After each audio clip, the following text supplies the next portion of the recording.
Welcome to the Fuel Pulse Show podcast. I am your host, Eric Bjornstad, and I'm your guide through the ever-changing world of fuel.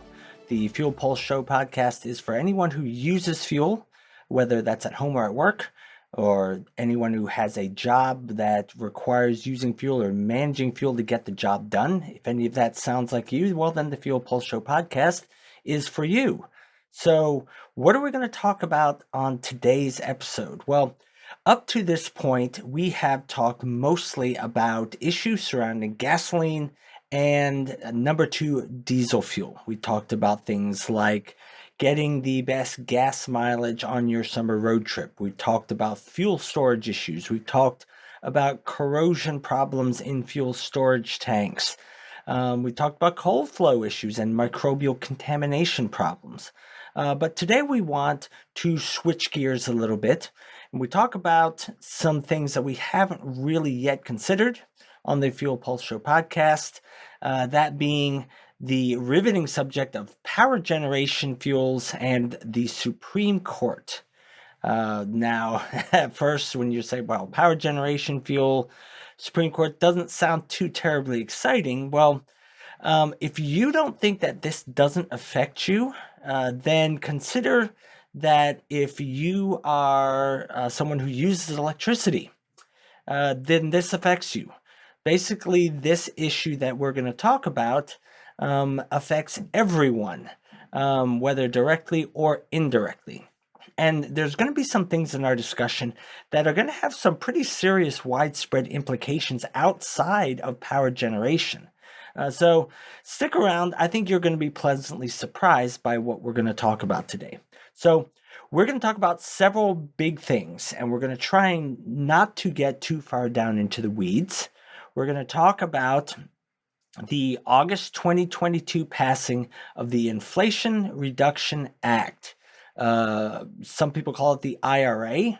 We may alternate between names, but we're going to talk about the Inflation Reduction Act, and we're going to talk about how it does a couple of really, really significant things that are going to have lasting ripple effects on how we as a country can implement meaningful environmental policy in the future.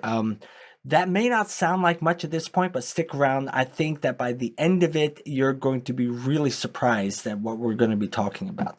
So further, in order to talk about what the Inflation Reduction Act means and why it's significant, we are necessarily going to have to talk about some things around the Supreme Court, because there are some Supreme Court decisions that have proven to be especially relevant to determining what policies we can and cannot have in our country. That means they are relevant to our everyday lives, and so we need to talk about that.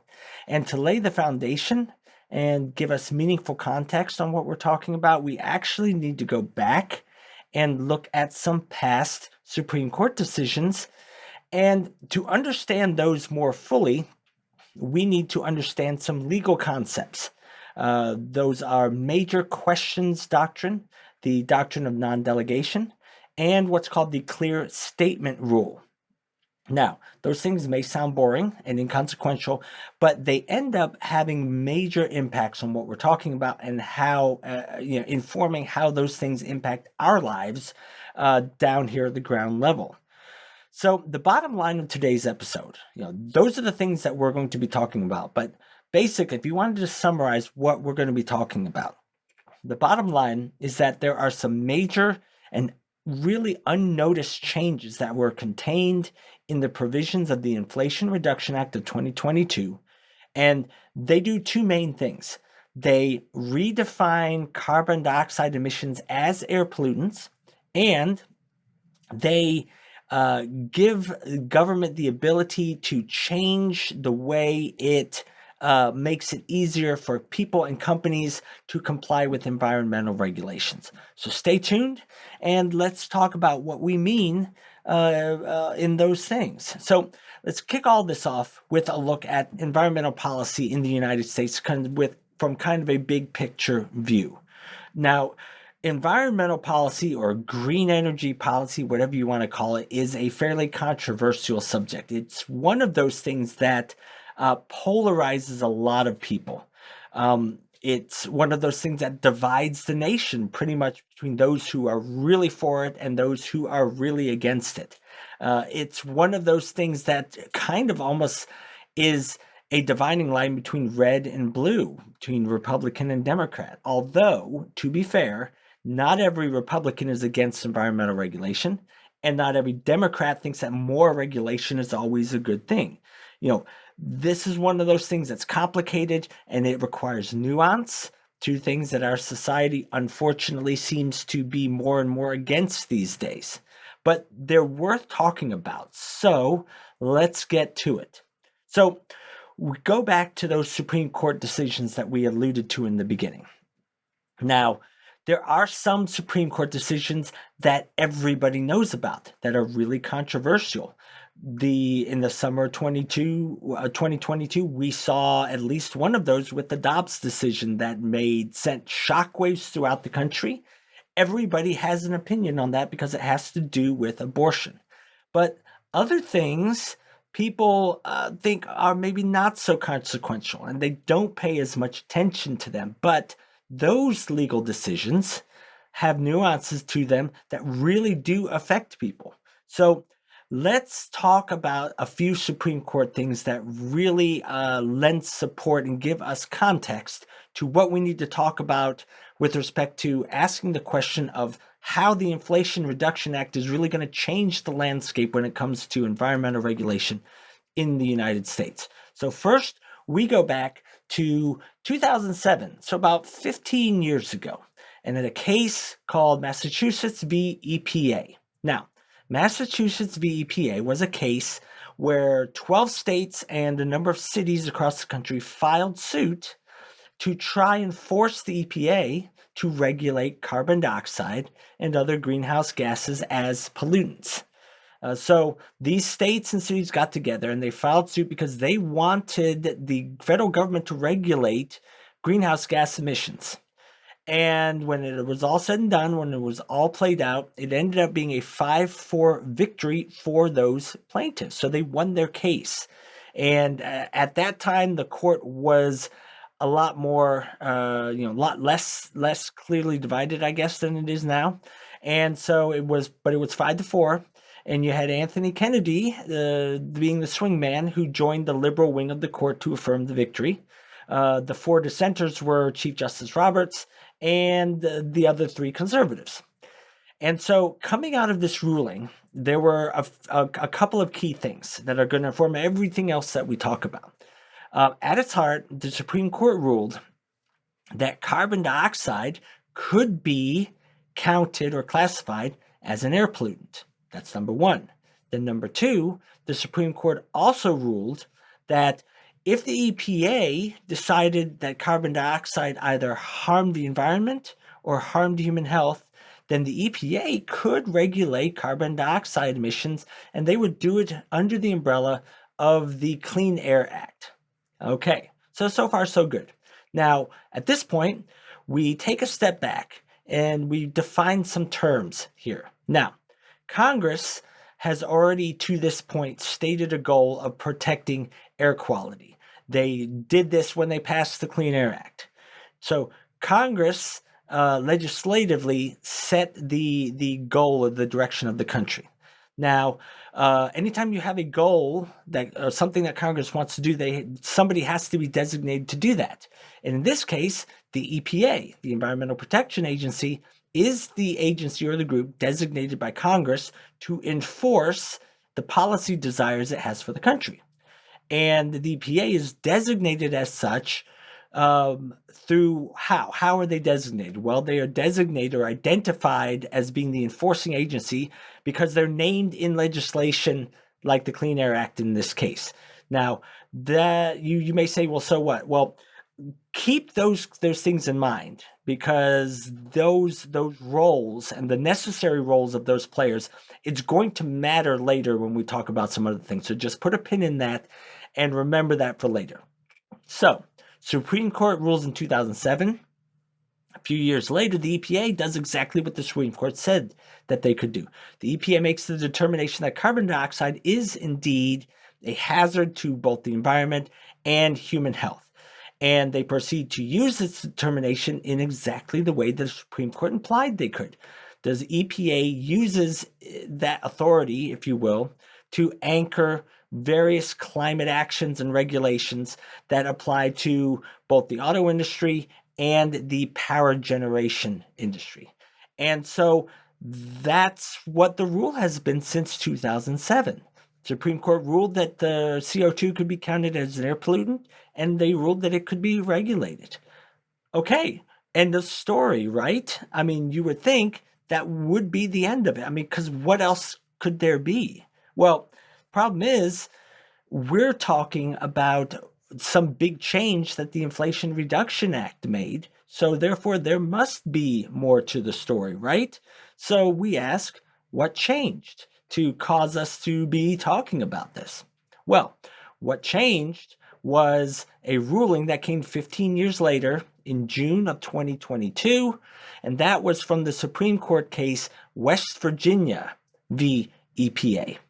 So before we had Massachusetts v. EPA, now we have West Virginia v. EPA. Think about West Virginia. Think about historically what one of the main industries of West Virginia. What has that been? You can get a sense ahead of time of what this case was about. Okay, so West Virginia v. EPA was a case that was brought by West Virginia to challenge the Obama administration's Clean Power Plan.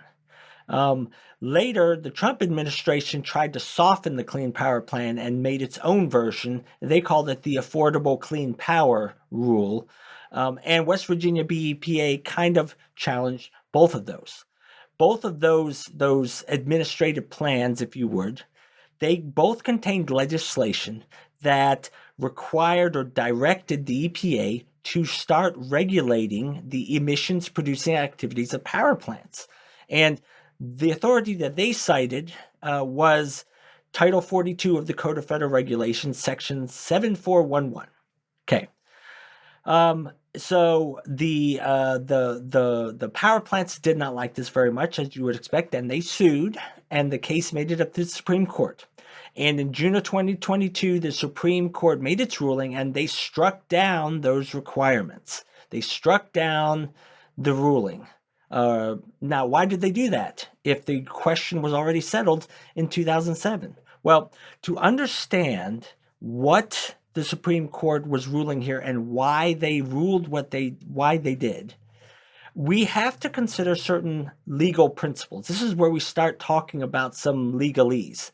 So we're going to do our best to explain what these things are and why they matter in ways that the average person can understand. So in order to understand the Supreme Court's ruling here and why it was important, we have to talk about three legal principles. We have to talk about the non-delegation doctrine, number one. We have to talk about the major questions doctrine or major questions rule, that's number two. And then we have to talk about something called the clear statement rule, that's number three. So June 30th, 2022, in a 6-3 ruling split across on very clear conservative liberal lines, the Supreme Court ruled that the regulation of existing power plants that we were talking about, they said that this idea of whether the EPA could regulate power plant activities, they ruled that this actually fell under what's called the major questions doctrine. So what is the major questions doctrine? Well, the major questions doctrine is an analog, if you will. It's related to another very important legal concept, which is the non-delegation doctrine. Both of those are closely related, and both of those inform what the Supreme Court was ruling here.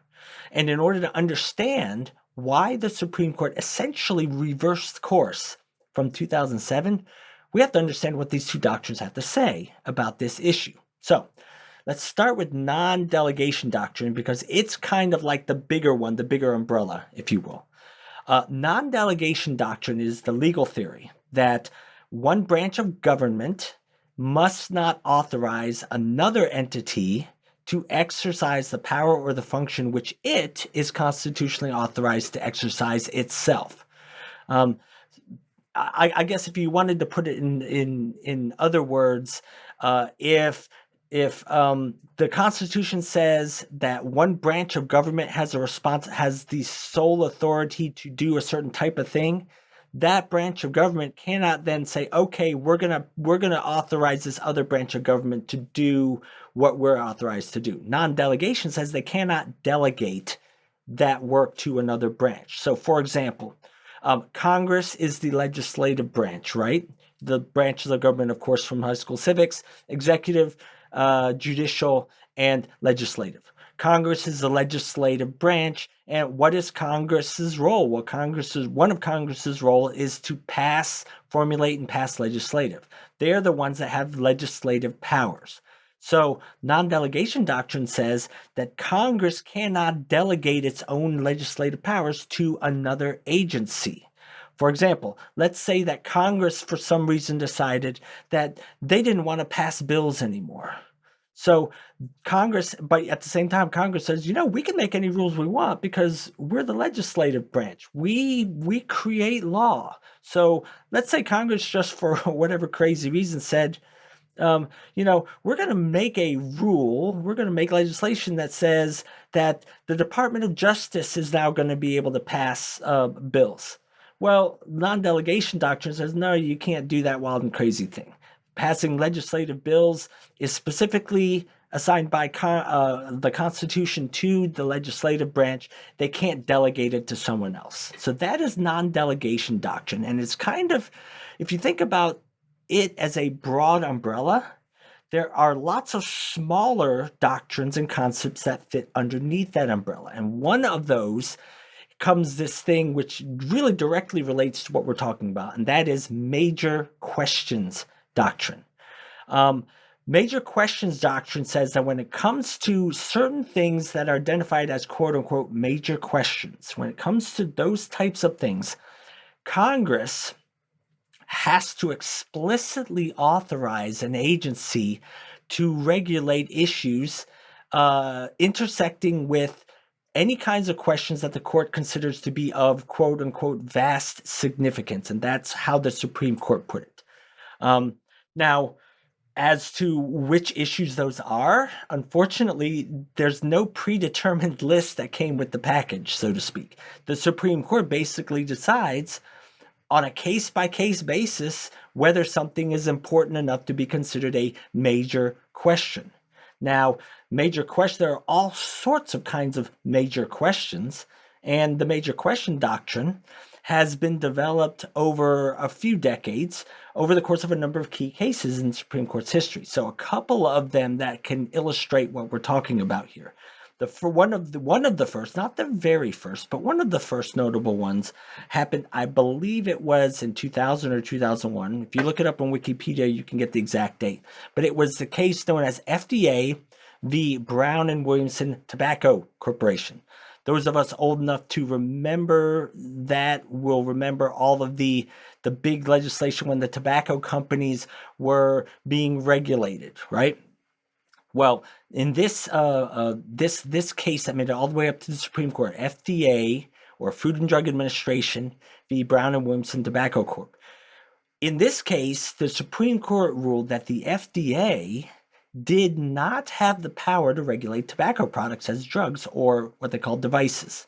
The FDA, if you know anything about what the FDA does, one of the things that it is supposed to do is regulate drugs, because it's Food and Drug Administration, and medical devices. And so this question came of, can we have the FDA regulate tobacco? Because, tobacco contains nicotine, it has an effect on the body. Technically, maybe it could be argued as being a drug. And it went all the way up to the Supreme Court, and the Supreme Court ruled that the FDA, because of major questions doctrine, did not have the power to regulate tobacco products. Now, the reason why this is important is a couple of reasons. The biggest reason why this is important, and you're going to want to remember this reason for later, because of this ruling, what was the response to this ruling? Well, one of the responses to this ruling is that Congress, legislative branch, Congress responded to it by passing a piece of legislation called the Family Smoking Prevention and Tobacco Control Act. And in that legislation, what did Congress do? Congress specifically wrote in the legislation that they were granting the FDA the authority to regulate tobacco. Remember that for later. Congress is granting the FDA, an agency, specific authority to regulate something. Okay, and they did it in response to the Supreme Court saying they don't have the authority to regulate that. Now they do. That's going to matter later. At the same time, there's also more to this case than we have time to consider as well, because these cases are always complicated. But it's one of those cases that intersects with this concept of being a major question. Okay, another case was 2006, Gonzalez v. Oregon. Now, this centered on an Oregon state law on assisted suicide and the role that physicians play in that. Now, what happened was, as assisted suicide was becoming a bigger and bigger issue, the federal government was against assisted suicide. And so when Oregon passed the state law that said that physicians, under certain circumstances, could prescribe drugs that would be used under medical supervision to assist the suicide of a patient. And the federal government said, no, we're not going to let that happen. And what they threatened to do was they threatened to go after the physicians using an existing piece of legislation called the Controlled Substances Act. And of course, legal actions were filed, made it up to the Supreme Court. And in Gonzalez v. Oregon, the Supreme Court ruled that the U.S. Attorney General, which is the head person over all of this, the U.S. Attorney General could not pursue legal action or go after physicians in Oregon using the Federal Controlled Substances Act if they, help the patient commit suicide by prescribing them certain drugs. The key point here, if you want to boil down the explanation, is the Supreme Court ruled the federal law known as the Controlled Substances Act. They said that the issue was that the Controlled Substances Act did not give the Attorney General the power to interfere with physicians who were obeying a state law. And so this became a major question, or this became known as one of those major questions that the Supreme Court ruled on. So those are two examples of cases that the Supreme Court has kind of alluded to major questions doctrine in trying to figure out what the answers were. So we have these two legal doctrines, non-delegation and major questions. And so now let's try and bring this back to what we were originally talking about. Both of these two legal doctrines came to bear in the later case, the June 2022 case. The state of Virginia is challenging whether the Obama administration's Clean Power Act properly gives the EPA the authority to regulate the power generation industry. And by regulating the power industry, what they mean is the EPA requiring energy producers to do certain mandated things, primarily to start changing from fossil fuels to renewable energy.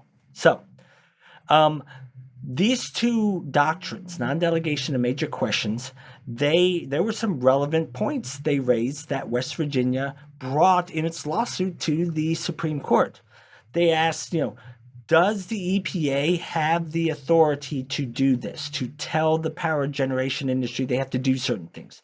Yeah, I know the Supreme Court said in 2007 that they did, but West Virginia here is asking, among other things, one of the questions they're asking is, okay, you say that the EPA has this authority. They asked in their legal case, where were they given this authority from? Now, the Obama administration argued that that authority was contained in the Clean Air Act, that the EPA kind of has the responsibility for implementing. But remember, there were similar questions about that earlier when we talked about non-delegation. In this case, it's not Congress saying that the EPA has the authority to do this. It's the executive branch, the Obama administration. And that's part of the legal argument. West Virginia was arguing that Just because the executive branch, the Obama administration said, we say the EPA can do this. Just because the executive branch said the EPA can do that, that doesn't mean, that doesn't count as granting actual legal authority. Because remember what we were talking about. The authority through major questions doctrine has to come from Congress instead. That's a key point. So up to this point, as with the two cases we talked about, Massachusetts v. EPA, Gonzalez v. Oregon, as with those two cases and others, the Supreme Court has made rulings that have alluded to what this major question doctrine really means from a practical standpoint. But importantly, they haven't yet been really explicit about it. And that is one of the big things that happened in June of 2022, because in June of 2022, the Supreme Court gives its ruling on West Virginia v. EPA. And for the first time, the Supreme Court explicitly embraces the major question doctrine, more clear than they had at any point in the past. And what they ruled was that the EPA and the Clean Power Plan that requires energy producers to shift from fossil fuels to renewable sources, they ruled that none of that was actually part of the mandate to the EPA given to it by the Clean Air Act. In other words, what the Supreme Court ruled in June of 2022 on a 6-3 decision, what they ruled was that the EPA was being improperly directed to do something that it had not been given the authority to do. So, recall when we were talking about Gonzalez v. Oregon, right? The whole thing about assisted suicide. The Supreme Court's ruling was that the Controlled Substances Act, that piece of legislation, did not give the federal government the power or the mandate, even better yet, did not give the federal government the mandate to go after doctors obeying state law in Oregon. So in the same way, here in 2022, the Supreme Court is saying that the Clean Air Act, again, legislation, the Clean Air Act legislation did not clearly establish the kind of necessary mandate that was needed to allow the EPA to make those requirements or make those demands. It didn't have the necessary mandate that would allow the EPA to legally require power plants to make the kind of changes that they were being told to make. Okay, that sounds big. But let's talk a little bit further about why they didn't. Why the Clean Air Act didn't actually, why the Clean Air Act was ruled not to have given that mandate. Because remember, we said there were 3 legal principles we had to talk about: non-delegation, major questions. We haven't mentioned the third one yet, and that is what's called clear statement. So, the clear statement rule is another legal principle that the court drew upon when they made their decision. It's kind of a supporting principle. And what it says that in order for agencies like the EPA to regulate issues that are of quote unquote vast significance, remember major questions, in order for agencies to regulate issues that fall under the major questions doctrine, the rule says that Congress has to have clearly authorized those agencies to do so. The Congress must have clearly authorized those agencies to regulate the very issues that the court considers to be of vast significance. That is what the clear statement rule says, and it informs the major questions doctrine. And what the Supreme Court was saying in June of 2022 was that that clear statement requirement was not met. Now, remember what happened in Oregon. Remember what happened in the first one. We said, the Supreme Court said that in FDA v. Brown and Williamson, the Supreme Court said that the FDA had not been given the authority to regulate tobacco. And then remember what happened. Congress turned around afterwards and said, okay, we'll pass a law that gives them the authority. And that made it a moot point. Well, that's similar to what is happening here.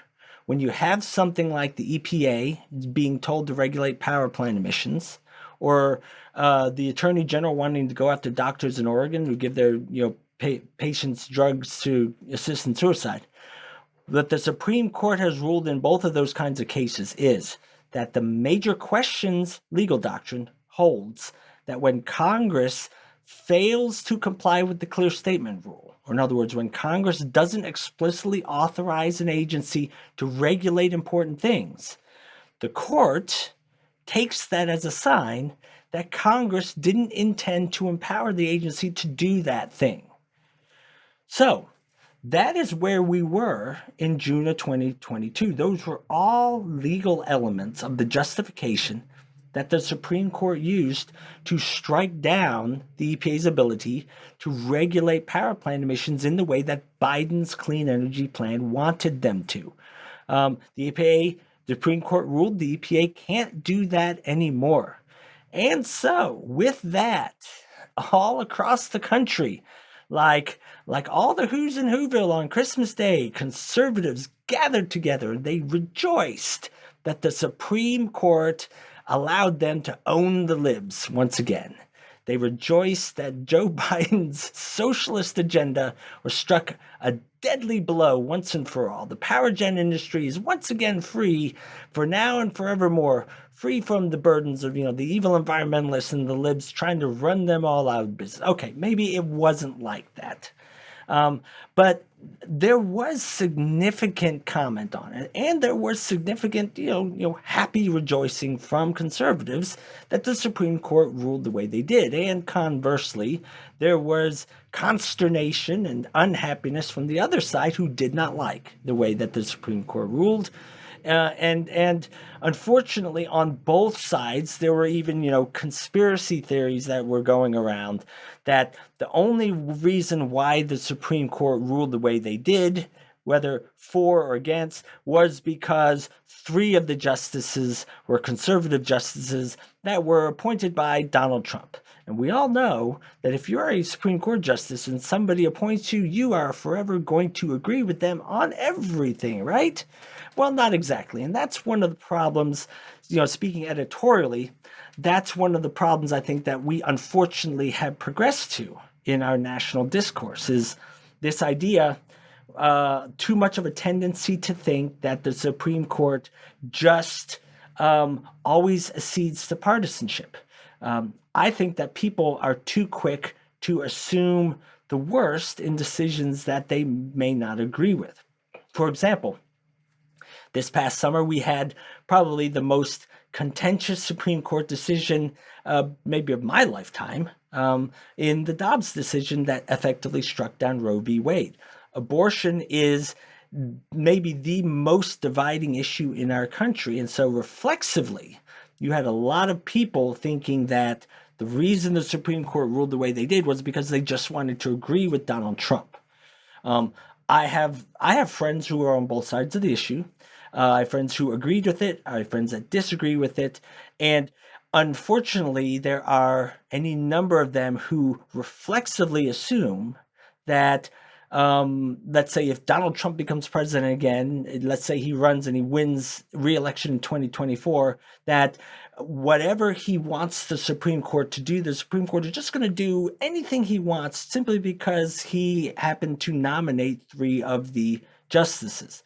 Now, I think that the more you know about how the Supreme Court works, I think the less likely that we are to believe that that kind of thing is actually true, because I think that it just does not work that way. And I would like to see us move more to a position where, as a society, we may not agree with the decisions that the Supreme Court makes, but we need to have confidence, I think, that even if we think the Supreme Court got a particular decision completely wrong, the justices on the court who made the decision we disagree with, they still came to that decision through thoughtful and reasoned, legal reasoning, so to speak. Unfortunately, I think we still have a ways to go before we get to that point, but I would like to see us move to that. Okay, enough about that. So, where are we at to this point after the June 2022 Supreme Court decision? I mean, the EPA's that it's been struck down, right? The idea that the EPA can regulate power plants is, they can't. So is that the end of the story? Well, given what we're talking about, we should anticipate no, it's not. And we found out a few months later that it is not the end of the story. So let's talk about that. Let's start to bring this all together. We've laid the groundwork, the background groundwork of how we got to this point. Now let's talk about the things that happened recently. So all summer long through 2022, if you watch the news at all, you remember that Republicans and Democrats were arguing and debating about a huge piece of legislation called the Build Back Better Act, one of the proposed centerpieces of the first half of Biden's first term. Over time, through negotiations, parliamentary procedures, eventually they changed the name and it became known as the Inflation Reduction Act. And it was eventually passed in August of 2022. Now, it's a big bill. It's a big bill. It's a complicated bill. It's got lots of different parts to it. And these kind of big bills, it's inherent to their nature that they have lots of different parts in them. And the IRA, remember the Inflation Reduction Act, some people call it the IRA. We'll use those names interchangeably. The IRA had elements in it to address four areas of emphasis, if you will. The first one was reducing the deficit. Okay, that's a good thing. Second one was things to help control healthcare costs, especially working through the Affordable Care Act. Okay, that's a good thing. The third one is addressing the problem of high prescription drug costs, including notably an actual real cap on the cost of monthly insulin at $35. That's a really good thing, I think.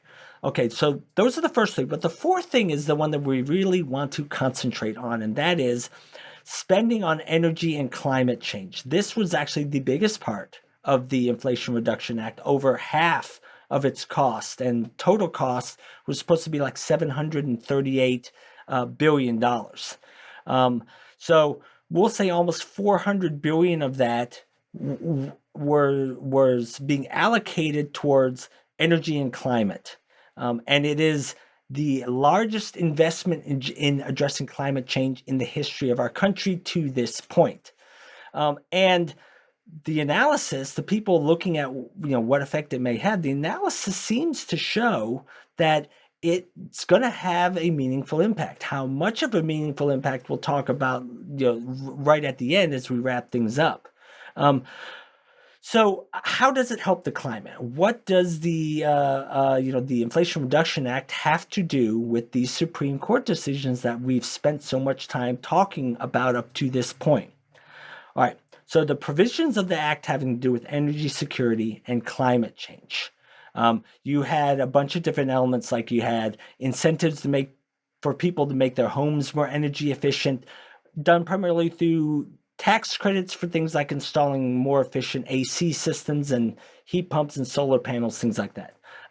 Incentives to purchase electric vehicles, especially incentives to try and make it easier for middle class and lower class people to buy them. Because as we know, if you paid any attention to the rhetoric around electric vehicles, one of the big things has been that, they're so expensive, only rich people can afford to buy them. And so it's recognized that there are certain things that have to be done to better enable lower, non-rich people to buy them. And so they put some of those in the Inflation Reduction Act. There was also things like, helping money to help disadvantaged communities better improve their transportation infrastructure. Lots of other things as well. Money for, climate smart agriculture, planting trees in urban areas, restoring coastal habitats, helping with forest conservation. And when you put all of these things together, not only are all of these things together supposed to reduce our total carbon emissions by a substantial amount. They're actually supposed to have other effects too. It's supposed to stabilize electricity prices, which is a good thing. They're actually supposed to result in lower power costs for households by 5 to 6%. Now, 5 to 6% doesn't sound like much, but they're saying that that's going to be about $200 a year in savings for the average household. So that's good. That's good.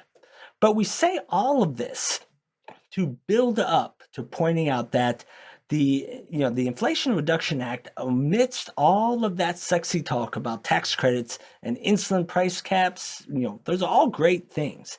But the real point of why we're building up to this is that the Inflation Reduction Act did at least two specific things that flew under the radar, mainly because people don't pay attention to those specific kinds of things. They flew under the radar, but they're both going to have huge impacts on our country going forward. Now, we alluded to these at the very beginning, and let's restate what they are. First thing is, the Inflation Reduction Act reiterated that carbon dioxide emissions can be classified as air pollutants. That's really important. We're going to talk about why that's important. The second thing it did was that it contained provisions that changed the ability of the government to make it easier for people and companies to comply with environmental regulations. That may not sound like much. That's going to be really important. We'll talk about why that is. So let's talk about what both of these mean for us. And let's do that while remembering those Supreme Court cases from the years past. The Supreme Court case in 2007, the Supreme Court case from June of 2022. Okay, so the first one, the whole redefining carbon dioxide emissions thing. So we've already discussed it in 2007. The Supreme Court specifically said carbon dioxide could be classified as an air pollutant, and it could be regulated under the Clean Air Act if it was determined to be a hazard, which it was. And so we thought that was the end of the story. But then 15 years later, a different, more conservative Supreme Court clarifies and says, no, that's not actually the case because regulating carbon dioxide emissions in power plants is a major question. And because it's a major question, the EPA can only regulate it and can only mandate things if what? Do you remember? Specifically under major questions and then also under the clear statement rule, do you remember what the Supreme Court said had to happen? It was because those were major questions, the EPA could only mandate and regulate those things if Congress specifically told them to, if Congress specifically gave them, defined that was part of their mandate. Well, guess what the Inflation Reduction Act did? In the Inflation Reduction Act of 2022, Congress, again, this is not the Biden administration, this is Congress, the legislative branch. Congress clarified in the legislation that carbon dioxide is indeed one of the pollutants that's covered by the 1970 Clean Air Act. And then Congress clarified that the Clean Air Act gave the EPA the authority to regulate carbon dioxide emissions. Period. Okay, that's it. That's it? Yes, but remember why this is important. In June 2022, the Supreme Court ruled that the EPA could not regulate carbon dioxide. Do you remember why? The Supreme Court said they couldn't because Congress had not yet specifically authorized the EPA to do that. Now what happened? The Inflation Reduction Act is a bill from Congress that says specifically carbon dioxide are emissions that can be regulated by the EPA. Now, how many people out there who are talking about the Inflation Reduction Act have noticed that? Probably not many, but in the grand scheme of things, That's a huge thing to do. It's really hard to underestimate how huge that is. The Inflation Reduction Act basically did the same thing that, Congress did with the FDA v. the tobacco companies. Remember, the Supreme Court said, they don't have the authority. You haven't given the FDA the authority to regulate tobacco. So Congress said, okay, we'll write a law that the FDA has this authority. And that is what has happened here. The Supreme Court said in June that the EPA doesn't have the authority to regulate power plant emissions. And in the Inflation Reduction Act, Congress has said, we give the EPA the authority to regulate power plant emissions. It is Congress now telling the EPA that it's allowed to do what the Biden administration wanted them to do before the court's decision earlier in the year. Now, from this point forward, unless Congress passes a different bill in the future that specifically reverses this, nobody is going to be able to tell the EPA that they can't do any of the things that they intend to do to regulate greenhouse gas emissions. This little thing that we've been talking about completely changes the future of environmental policy in the United States. Let's repeat that again. This completely changes the future of environmental policy in the United States. You could even say, if you were to go 100 years from now, when legal experts look back, they will look at this, the Inflation Reduction Act of August 2022, and they may very well say that this was the little known turning point that changed everything for the future. So that's the first big thing that the Inflation Reduction Act did. Do you remember what the second thing was? We described it as the bill that it changed the ability of the government to make it easier for people and companies to comply with environmental regulations. So if you think about the two things, the first thing about, changing the EPA mandate, the first thing was about removing a legal roadblock to better environmental regulations, or worse or worse, depending on how you view it. That the first one was about removing a legal roadblock. This second thing is about removing practical roadblocks to complying with those regulations. See, one of the big complaints over the years that people have had with the general concept of bigger government and more government regulations, one of the big complaints that people have had is about having to comply with what they call unfunded mandates. Unfunded mandates has always been a huge point of contention. The government all of a sudden says one day, hey, you got to start doing this thing here, and doing that particular thing costs money. But the government doesn't help you, defray the costs. So they've increased your burden by telling you have to comply with these regulations, but they don't help you comply with them because cost is part of the difficulty in complying. And so it becomes a burden. And not having help in complying with the cost makes it both more difficult to comply and also less likely that you're going to be able to do what they want you to do. This is an especially big problem when it comes to environmental regulations, where you're basically telling a lot of companies and a lot of industries that they have to do all these additional things that are going to cost them more money, that are just going to make it more expensive for them to do business and stay in business. So the Inflation Reduction Act recognizes this and contains a number of significant measures to help with all of that.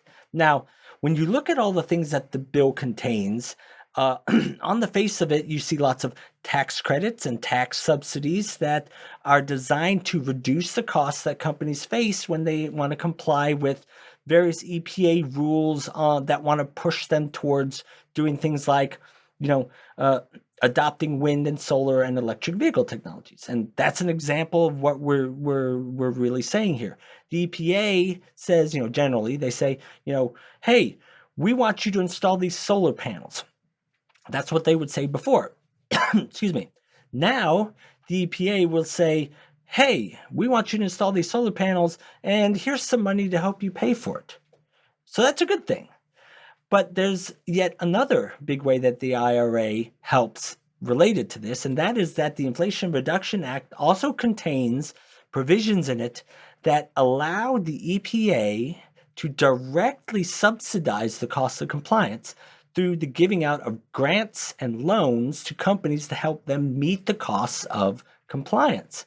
So not only is this going to help everyone adopt all these new regulations, or it's going to make it easier for everyone to adopt these regulations, um, it's also going to have another effect too. It's going to change the way that the EPA passes rules in the future.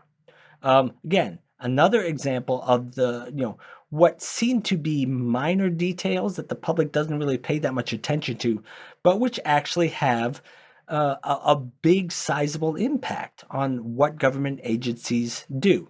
So let's explain this a little bit. See, anytime that a new rule is proposed, doesn't matter if it's environmental or related to the financial industry, whatever. Anytime a new rule is proposed, the law says that the rule cannot cost more than the benefit that it says it's going to bring. So the benefit has to be more than the cost, and that makes sense on the face of it. And so it is already standard practice that the proposing agency will conduct a cost benefit analysis because they have to show that this is true for what they're proposing to do. But currently, these cost benefit analyses they only consider the effects of the regulation, the costs and the benefits of the effect of the regulation itself. They do not factor in funding because they couldn't factor in funding because they didn't have to before. But that changes now because there are now new mechanisms that allow the EPA to essentially give money to people to help them comply. And what that means with respect to this whole cost benefit analysis thing is that now it's easier for the EPA to directly subsidize the cost of compliance. And so what that's going to do for them is in the future, when they're proposing other kinds of regulations, they can take that into account. They can take that into their cost benefit analysis, and they can actually make bigger, more expansive regulations because they will have a better chance of showing a positive cost benefit. You could say that this change in the Inflation Reduction Act has changed the very funding mechanisms that these regulations rest on. And the good thing about that is it makes compliance easier, and that means more expansive proposals that are going to yield greater benefits. Those can be passed in the future, and that means we're going to be a lot better off towards making a positive impact on our environment. So, all of these things together in the Inflation Reduction Act, all of them together, they all aim to do something that's really important. The bottom line aim for all of this is they want to try and make the cost of clean energy cheaper. Remember, whenever this is being discussed, or whenever some aspect of this is being discussed, like let's say electric vehicles, what's one of the first things that critics say? They say it's too expensive, too expensive. And oftentimes, in the very beginning, it takes government action, government intervention to change that balance, to change that situation, to help the early adopters get over the financial hump. And that is basically what is happening here with the Inflation Reduction Act. The Inflation Reduction Act is going to make renewable energy less expensive. It's even going to make nuclear power less expensive. And very importantly, all those future technologies that are in the early infant stages of development, but that 10 and 20 years from now, we're going to need those to make to help fight climate change. It's going to make all of those cheaper as well. Also, the Inflation Reduction Act is also going to make it easier for states and cities and counties themselves to pursue more aggressive climate change policies at their levels. And those are policies that may actually end up having meaningful effects on the problem.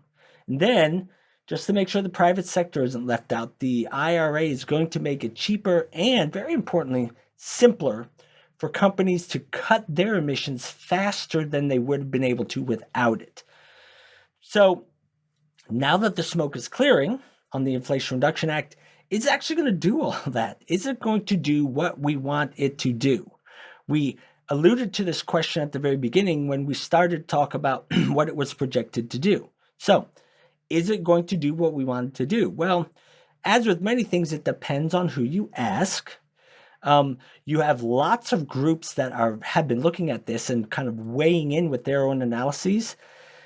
And so you have recent analysis by groups like Princeton University, or let's say the Nonpartisan Energy Innovation Group. And their projections are pretty much in agreement that by 2030, when all of the elements of the Inflation Reduction Act are put into play, we're going to see a drop in greenhouse gases by about 40% below what they were in 2005. Now, keep in mind, though, I mean, that sounds impressive, and that is impressive. Keep in mind, again, we want interests of full disclosure, that we already have policies in place that have put us on track to be about 24% below our 2005 emissions levels. Now, if you make that disclosure, people look at that and say, well, we were already mostly there anyway, so what's the point? But that's not exactly the right way to look at it, because we're actually going from 24% below to 40% below, which means we're actually increasing our improvement by 66%, the difference between 24% and 40%. So that is a big deal. That is a sizable drop, and that is what the Inflation Reduction Act is supposed to do. Now, keep in mind as well that these predictions, this 40% prediction on how much drop this bill is going to result in, there's something that even those projections are not counting, and that is what the effects of the changes to those financial levers, so to speak, what those effects are going to be. It's not even counting the beneficial effects of those. And so that means that the Inflation Reduction Act's environmental benefits could very easily turn out to be even greater than these, already good initial projections say they are. And that, if that happens, that would be great for us all. So people tend to focus on the short-term costs and benefits of something like the Inflation Reduction Act, and that is the natural thing to do. But there's an author for The Atlantic, Robinson Meyer. He wrote an extremely good article called "The EPA Just Got a Little Stronger." I would definitely recommend Googling that. It may be behind a paywall, but if you can find a way to read that, I would highly recommend Robinson Meyer's article. And as he put it, he said that the Inflation Reduction Act isn't designed to just, bend the curve of our emissions a little bit. No, what it's designed to do and what it's going to do, it's going to actually catapult us into a whole new landscape. And it's going to change the economics of every other climate action we take. And so that, my friends, is what's going on with the Inflation Reduction Act. I mean, everyone likes a good environment, a clean environment. And so on the face of it, I think that those are some really good things that are in that act. And hopefully we'll see if they're as good as we hope they are. And so that is where we finish at in this episode of the Fuel Pulse Show podcast. If you like what you heard, you can check our show notes at www.bellperformance.com for information on some of the things that we referenced. Feel free to subscribe on Stitcher or Apple Podcasts or wherever you get your podcasts from. Definitely, if you like us, pass along news of the podcast to your friends. Go on to Stitcher or Apple Podcasts and give us a rating, because that's very important to helping us get the word out, helping people find us. So that's all we have for today. I am Eric Bjornstad, your host, and thank you for joining us, and we will see you next time on the Fuel Pulse Show podcast.